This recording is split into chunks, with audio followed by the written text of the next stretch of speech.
A wonderful Friday evening to you. My name is Matthew, and you are in the moment. Stephen Wilsack is beside me. We'll hear from Stephen in a few moments. I just want to start off this live stream by wishing my mother a happy birthday today. Mother, I love you. Let's talk soon. Hope you had a wonderful day surrounded by love and family. Here we are, day 42. City Hall, Grand Parade Square, Halifax, Nova Scotia. Stephen has some exciting updates, so fill you in on. I'm just going to share one personal story.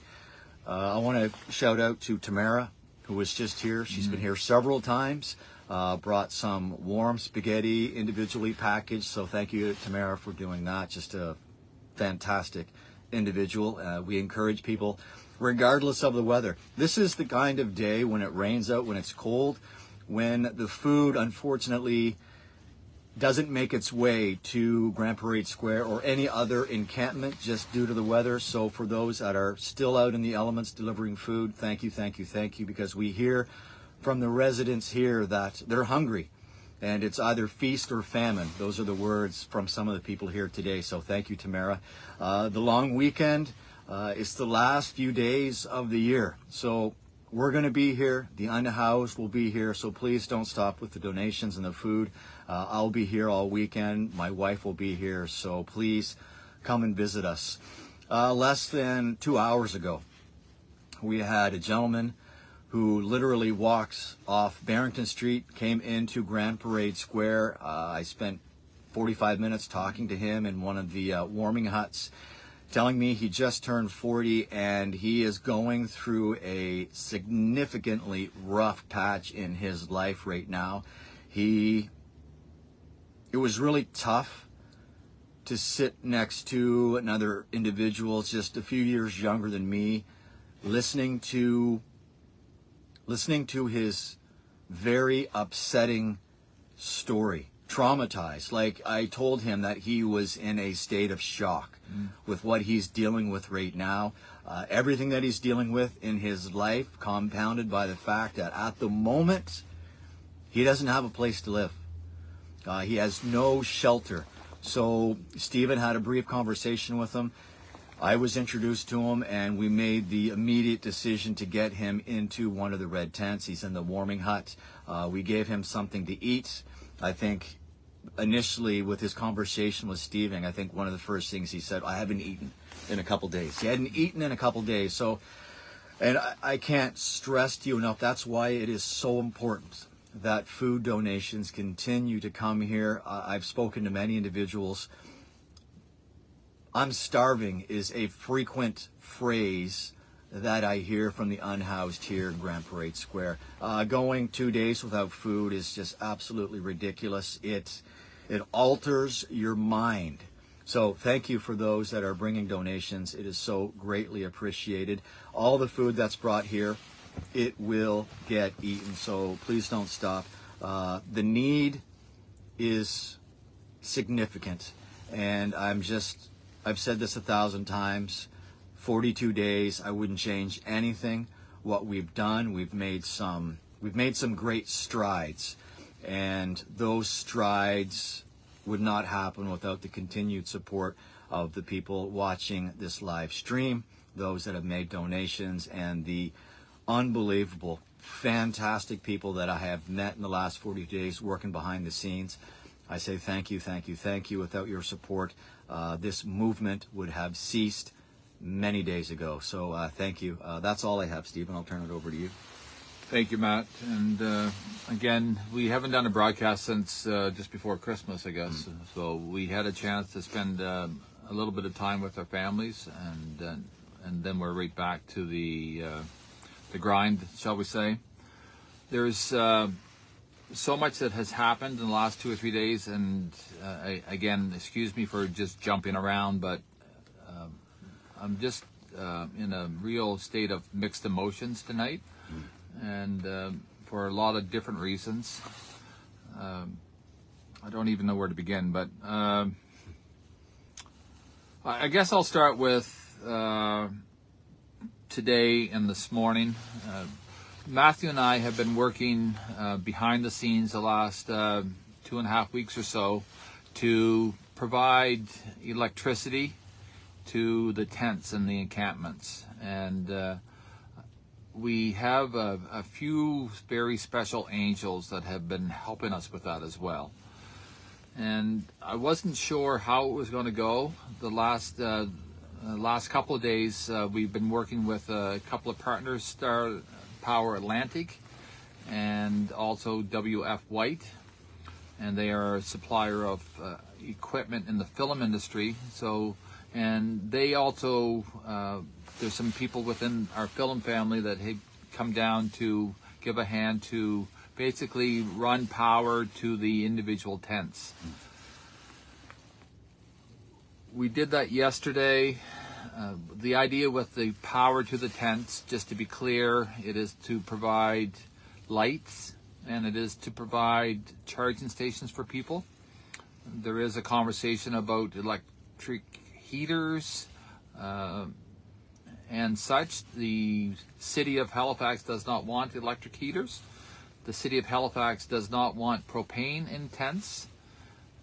Having said all of that, the individual tent owners are making their own decisions for their own well-being in terms of keeping warm. So I'll just leave it at that. We are doing the best that we can to provide warm sleeping bags, warm pillows, extra blankets, whatever it takes in order to help our residents at least survive in these temperatures. So today we had a chance to work with the city, and the city has been very cooperative in order to help us with this piece of the puzzle. And then we had an inspection by Nova Scotia Power, and we had electricians here. We had probably about, I don't know, 7 or 8 people at one point today, ensuring that everything was done to the standard that they wanted. And so I'm pleased to announce that we have power in probably about 50% of the tents. We want to bring this electricity on in little stages, but one of the things that put the smile on our face tonight was that we saw one of the red tents and it had a glow. The lights on. The lights on. So it really warmed our hearts to see that, and I can tell you there's a few individuals that are new to our encampment, and the smiles that were on their face when I handed them a light, it was just, it's almost like they've never seen power before. So yeah. to have power in a tent, it's a big deal. Absolutely. And I'm hoping that the other encampments over time will be able to get some type of power. I know a couple of the encampments have power, but what we're reading, especially the last few days, is this whole world of encampments, this whole world of the unhoused, it's everywhere. It's in Nova Scotia, it's in New Brunswick, it's in Atlantic Canada, it's in almost every province. And the stories that we're reading, especially the last couple of days, I sent links to Matthew and a few others, they're running into the same challenges, if not worse. And they're deeply concerned about the weather in the winter. And I have to tell you that it's not going away. So we either start to deal with it today and write the new way of dealing with the unhoused. And believe me, Matthew and I have given this a lot of thought, and we're going to come up with some ideas in the new year. And we are going to be relentless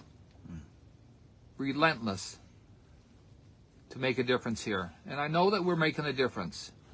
Sometimes it's things that we see, and sometimes it's things that just kind of happen. But what I can tell you is, this is something that it's going to affect each and every one of us. So we have to decide as a community, as a society, whether or not we want to have this as part of our fabric, or we're going to figure out a way in order to make it comfortable for those people that are unhoused.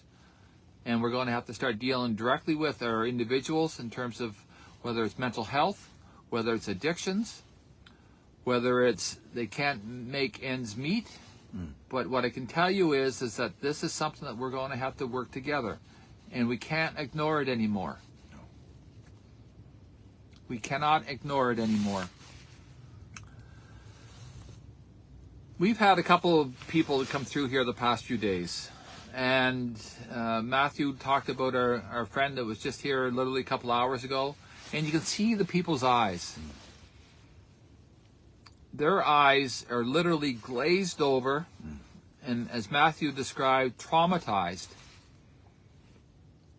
And it's almost like you're looking into their soul and they've given up.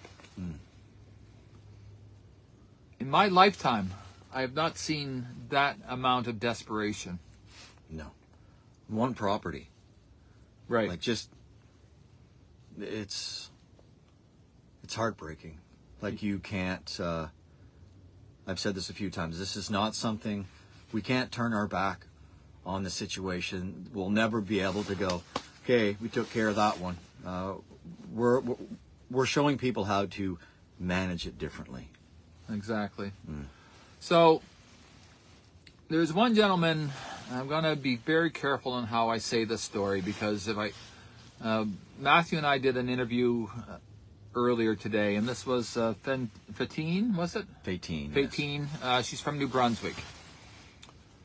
Fatine, she has a following of about 200,000 or 300,000 people on different independent television stations, and she's doing her broadcast. She wanted to interview us. She wanted to see how they can replicate what we're doing in St. John, New Brunswick. But she also has a very strong following, and she wanted to share our message to her followers.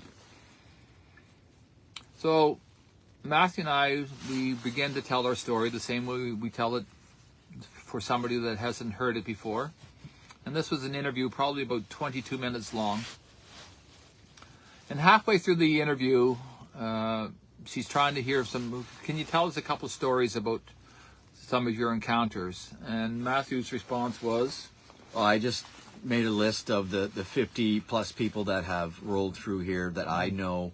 I know something about everyone here. I'm kind of like the Eric Brockovich of Grand Parade Square. And that's just my character. Like I've always struck up conversations with people, and the stories that I've heard in the last 42 days have really rocked me to my core.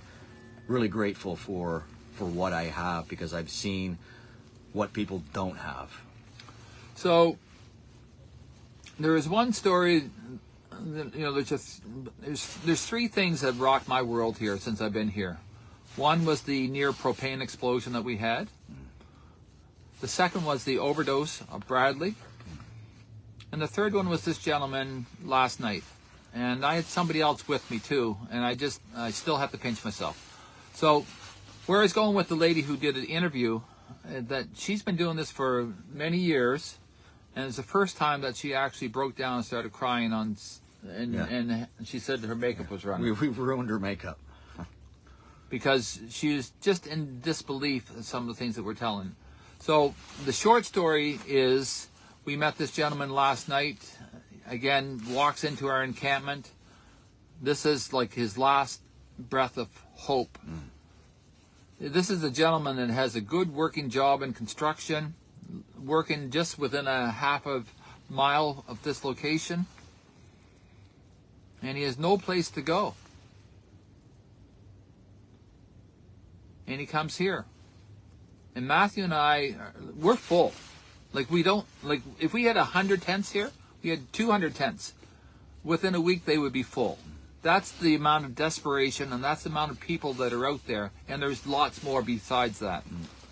But this person, if we did not say yes to this person, and this is after the fact, he had some very bad thoughts. And I'll just leave it at that. But by the time that we gave him a tent, his whole disposition changed, and then he says, I'm going to go for a shower. But he felt like he was at home. He felt like he was saved.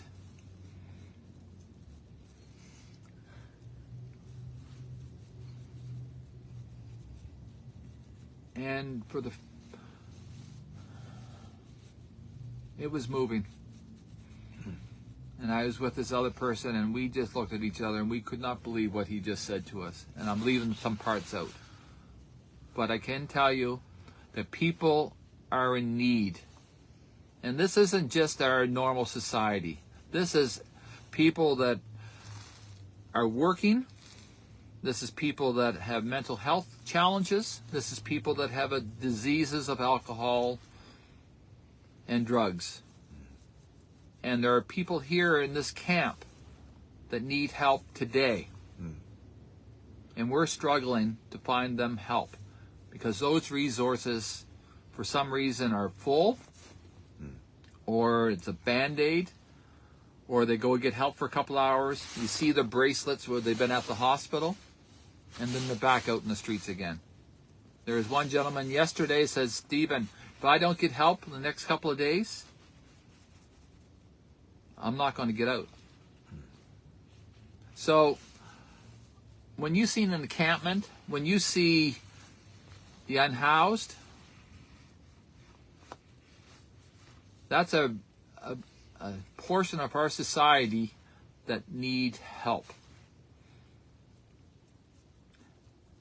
And we'd be the first ones, a couple of months ago, we'd be the first ones dropping off some stuff and say, thank you, see you later. But that's way beyond this now. So I want to say thank you to everyone for your support. And when we told our story today, I keep on saying that it's the support of everybody. You know, we had a 14-year-old, actually was he 13 years old? 13-year-old boy here with his mother or friend. And I took him around to a couple of the residents here. And I'm saying that what you just dropped off is making a big difference. So thank you for the support. Thank you for the words of encouragement. It's keeping Matthew and I going. And I challenge everyone in the new year to make a difference. Whatever that can be. But you can make a difference. So thank you, everyone.